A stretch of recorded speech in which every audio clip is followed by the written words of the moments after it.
పంటకు 5,000 ఎకరానికి ఇచ్చినావు. మరి 3 పంటలు పండిస్తే 3 సార్లు ఎందుకు ఇస్తలేవు రైతు బంధు? ఇప్పుడు తీసుకుంటే 10,000 వస్తుంది రైతు బంధు.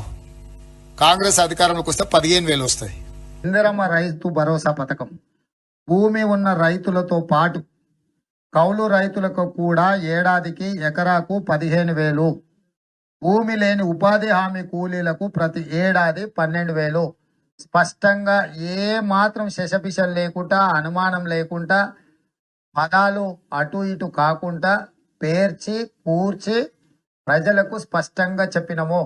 భూమి కలిగిన రైతులకు, కౌలు రైతులకు ప్రతి ఎకరాకు ఏడాదికి 15,000 రూపాయల పెట్టుబడి సాయం అందిస్తాం అందిస్తాం అందిస్తాం. కేసీఆర్ అంటున్నాడు కాంగ్రెస్ వస్తే రైతు బంధు బంద్ అవుతుందని.